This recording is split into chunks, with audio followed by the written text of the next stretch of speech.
The Dead Sea is considered the saltiest place on the planet, and right now it's rapidly drying up. The water is receding, and where people were swimming just 30 years ago, there is now a barren shore with deep sinkholes several meters deep. Beaches are closed to the public. Roads are destroyed.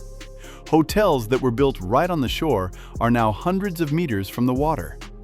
The sea is disappearing before our very eyes. But suddenly, Israel has come up with a rather risky and, at first glance, strange project to save it.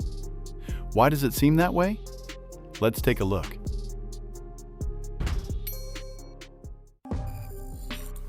The Dead Sea isn't actually a sea. It's a lake, albeit a very large and incredibly salty one. It's located on the border of Israel, Jordan, and the West Bank in the deepest depression on the Earth's surface. Its level is more than 430 meters below global sea level. The salt content here is 10 times higher than the concentration in a typical ocean. This isn't an exaggeration, it's a precise fact. Thanks to such high salinity, your body literally floats to the surface, making it practically impossible to drown. People from all over the world come to lie on the water and cover themselves in the unique mud, which is said to have healing properties. The main source of water for the lake was the Jordan River. Or rather, it used to be. The Jordan used to bring about 1,300,000,000 cubic meters of water to the Dead Sea every year. Today, however, the volume of water reaching the lake is between 20 and 100 million cubic meters. The rest of the water is used for irrigating fields and providing drinking water to the cities of Israel, Jordan, and Syria. The lake has no outlet. The water doesn't go anywhere except to evaporate under the scorching Middle Eastern sun. As long as the Jordan River brought enough water, evaporation and inflow maintained a balance. As soon as the water supply was reduced by more than 90%, the balance was disrupted. Since then, the water level has been dropping by about 1 meter every year. That might not sound like much, but it's happening constantly, without any breaks. Over the last 60 years, the lake has dropped by 35 meters and lost 1/3 of its surface area. This process is not slowing down. According to some data, in recent years, the drop has even reached 1.2 meters per year. As the level dropped, the bottom of the Dead Sea became exposed. Land that had been underwater for centuries was suddenly open to the atmosphere. And this is where a whole other story begins. Hidden beneath the shores are huge layers of salt, which were previously kept stable by the water. After the water level dropped, rainwater and groundwater began to seep into these layers. The salt dissolves and washes away, and the land on top suddenly collapses. This happens without warning, at any minute. Since the 1980s, more than 7,000 of these sinkholes have appeared along the shore. About 400 new ones form every year. Some of them are as deep as 25 meters. In 2015, a parking lot at the En Gedi Resort, along with its palm trees and the path leading to the water, disappeared into one of these sinkholes. The resort was permanently closed because of it. Besides the sinkholes, there is another, less discussed problem. Israeli and Jordanian mining companies operate on the shores of the Dead Sea. They pump water from the lake into huge evaporation ponds to extract potassium, bromine, and magnesium. They take out more water than they put back, which accelerates the decline of the lake's level. Before we get to the rescue plan, it's important to understand one thing. The Dead Sea has been around for about 3 million years, and there's no other place like it on Earth. Every year, it gets smaller.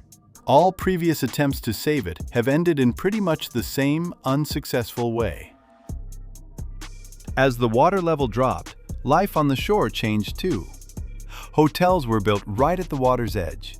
In the 80s, guests would walk out of their rooms and be in the sea just a couple of minutes later.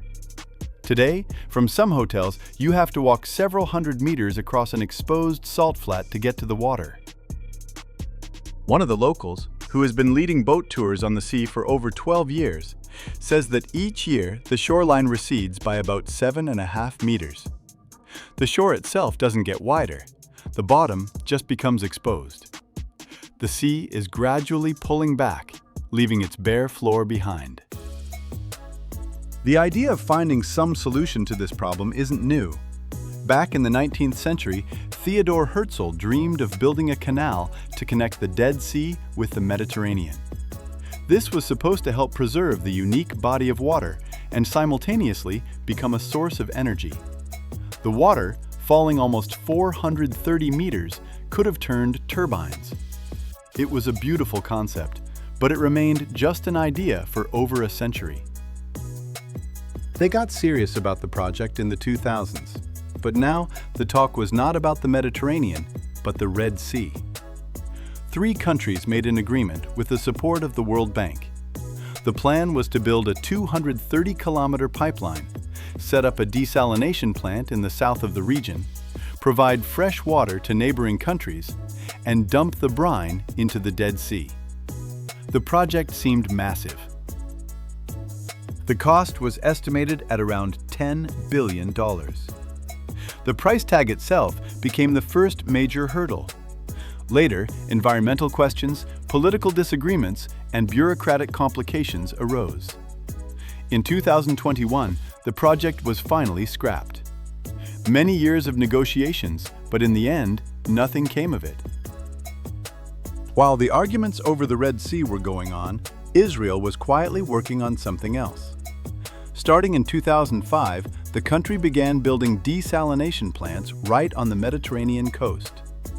Today, there are 5 such facilities, and they provide over 80% of the country's drinking water. A nation that just half a century ago was completely dependent on rainfall has learned how to get water from the sea.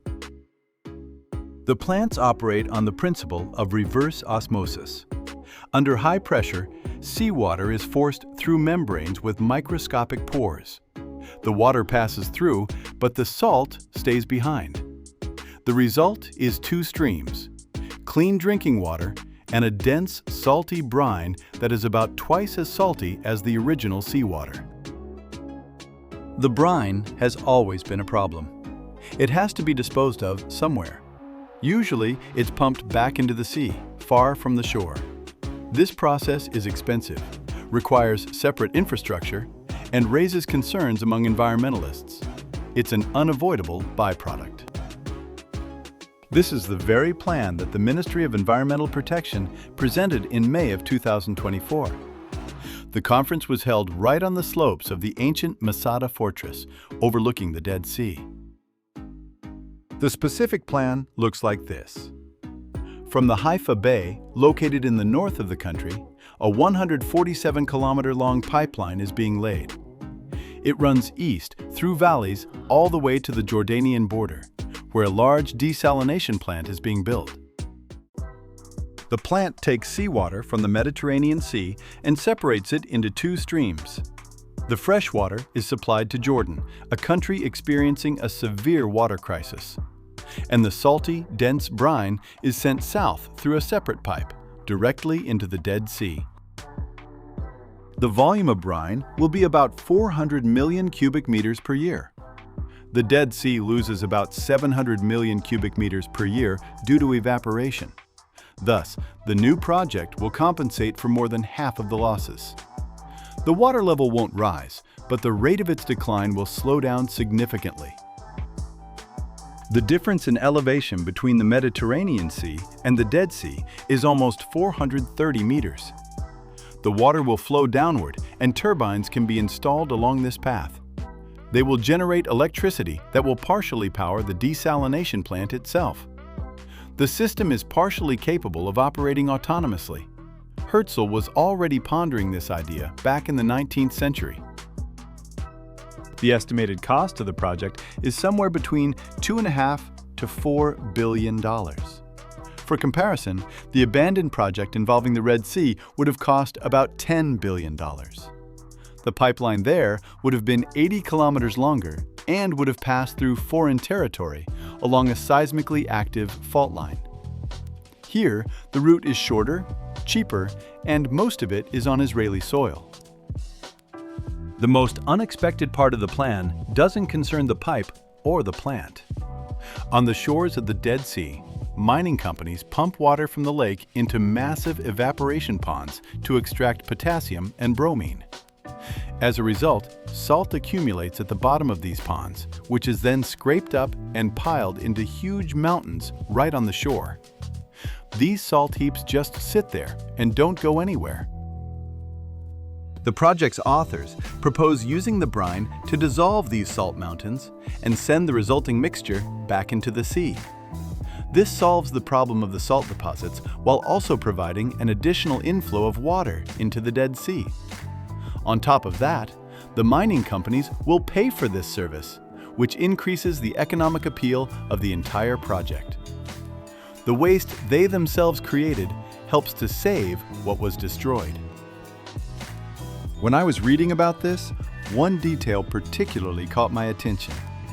The idea of connecting the Mediterranean Sea to the Dead Sea was first seriously discussed back in the 1850s, which is almost 170 years ago. Since then, the topic has been raised, studied, and shelved countless times.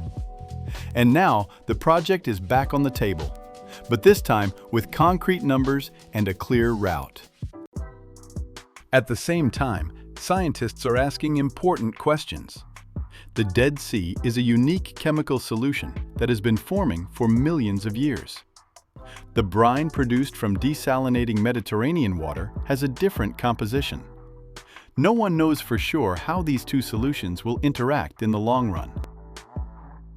A major concern is the potential formation of gypsum on the surface, a whitish film that could change the sea's appearance. It is for this very reason that 400 million cubic meters per year is not just a calculated figure, but the maximum volume that scientists consider chemically safe. This limit cannot be exceeded. And this is where the plan runs into questions that are more complex than engineering and chemical challenges.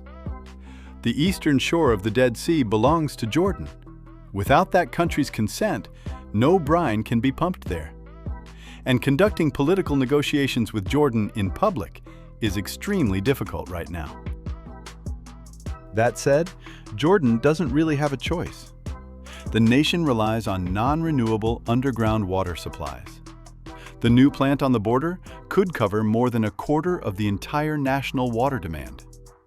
This is not charity, but a commercial deal beneficial to both sides. The system is planned to launch around the year 2045. Before that, about 10 years will be needed for approvals, environmental studies, and securing funding. Only after that will construction begin.